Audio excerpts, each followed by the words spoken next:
SIR எதிரொலியாக தமிழகத்தில் வாக்காளர் பட்டியலிருந்து 1 கோடி பேரை நீக்கப்பட வாய்ப்பு இருப்பதாக தெரிவிக்கப்பட்டுள்ளது.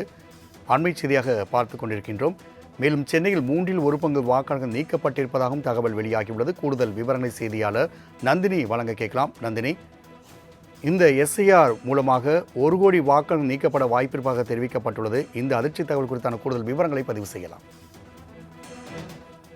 வாக்காளர் பட்டியல் திருத்த பணிகளின் மூலம் சுமார் 1 கோடி வாக்காளர்கள் நீக்கப்பட வாய்ப்பிருப்பதாகவும், குறிப்பாக சென்னையில் 1/3 வாக்காளர்கள் நீக்கப்பட்டிருப்பதாகவும் அண்மை தகவல் என்பது வெளியாகியிருக்கிறது.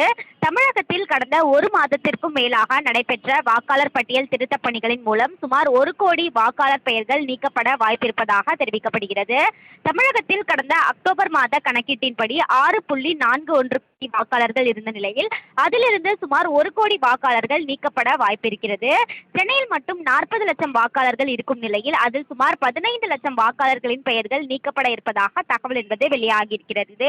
இறந்தவர்கள், இரட்டை பதிவு கொண்டவர்கள், நிரந்தரமாக குடியமர்வு பெயர்ந்தவர்கள், போலி வாக்காளர்கள் சுமார் 1 கோடி பேர் நீக்கப்பட்டிருப்பதாக தகவல் என்பது வெளியாகியிருக்கிறது. வரும் 19ஆம் தேதி வாக்காளர் வரைவு பட்டியல் வெளியிடப்படும் போது அதில் இடம்பெறாத தகுதி வாய்ந்த வாக்காளர்கள் தங்களின் ஆட்சேபனைகளை தெரிவிக்கலாம் எனவும் இந்திய தேர்தல் ஆணையம் அறிவித்திருக்கிறது. அந்த வகையில்தான் வாக்காளர் பட்டியல் திருத்த பணிகள் மேற்கொள்ளப்பட்டு முடிந்திருக்கக்கூடிய நிலையில் சுமார் 1 கோடி வாக்காளர்கள் நீக்கப்பட வாய்ப்பிருப்பதாகவும், சென்னையில் மட்டும் குறிப்பாக 1/3 வாக்காளர்கள் நீக்கப்பட வாய்ப்பிருப்பதாகவும் தகவல் என்பது வெளியாகியுள்ளது குறிப்பிடத்தக்கது. எஸ்ஐஆர் எதிரொலியாக தமிழகத்தில் வாக்காளர் பட்டியலிருந்து 1 கோடி பேரை நீக்கப்பட வாய்ப்பு இருப்பதாக தெரிவிக்கப்பட்டுள்ளது. அண்மை செய்தியாக பார்த்துக் கொண்டிருக்கின்றோம்.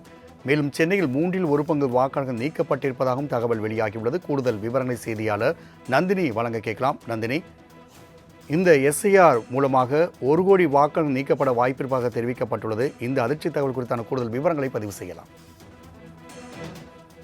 வாக்காளர் பட்டியல் திருத்த பணிகளின் மூலம் சுமார் 1 கோடி வாக்காளர்கள் நீக்கப்பட வாய்ப்பிருப்பதாகவும், குறிப்பாக சென்னையில் 1/3 வாக்காளர்கள் நீக்கப்பட்டிருப்பதாகவும் அண்மை தகவல் என்பது வெளியாகியிருக்கிறது. தமிழகத்தில் கடந்த 1 மாதத்திற்கும் மேலாக நடைபெற்ற வாக்காளர் பட்டியல் திருத்த பணிகளின் மூலம் சுமார் 1 கோடி வாக்காளர் பெயர்கள் நீக்கப்பட வாய்ப்பிருப்பதாக தெரிவிக்கப்படுகிறது. தமிழகத்தில் கடந்த அக்டோபர் மாத கணக்கீட்டின்படி 6.41 கோடி வாக்காளர்கள் இருந்த நிலையில் அதிலிருந்து சுமார் 1 கோடி வாக்காளர்கள் நீக்கப்பட வாய்ப்பிருக்கிறது. சென்னையில் மட்டும் 40 லட்சம் வாக்காளர்கள் இருக்கும் நிலையில் அதில் சுமார் 15 லட்சம் வாக்காளர்களின் பெயர்கள் நீக்கப்பட இருப்பதாக தகவல் என்பது வெளியாகியிருக்கிறது. இறந்தவர்கள், இரட்டை பதிவு கொண்டவர்கள், நிரந்தரமாக குடியமர்வு பெயர்ந்தவர்கள், போலி வாக்காளர்கள் சுமார் 1 கோடி பேர் நீக்கப்பட்டிருப்பதாக தகவல் என்பது வெளியாகியிருக்கிறது. வரும் 19ஆம் தேதி வாக்காளர் வரைவு பட்டியல் வெளியிடப்படும் போது அதில் இடம்பெறாத தகுதி வாய்ந்த வாக்காளர்கள் தங்களின் ஆட்சேபனைகளை தெரிவிக்கலாம் எனவும் இந்திய தேர்தல் ஆணையம் அறிவித்திருக்கிறது. அந்த வகையில்தான் வாக்காளர் பட்டியல் திருத்த பணிகள் மேற்கொள்ளப்பட்டு முடிந்திருக்கக்கூடிய நிலையில் சுமார் 1 கோடி வாக்காளர்கள் நீக்கப்பட வாய்ப்பிருப்பதாகவும், சென்னையில் மட்டும் குறிப்பாக 1/3 வாக்காளர்கள் நீக்கப்பட வாய்ப்பிருப்பதாகவும் தகவல் என்பது வெளியாகியுள்ளது குறிப்பிடத்தக்கது. நந்தினி, தகவலுக்கு நன்றி.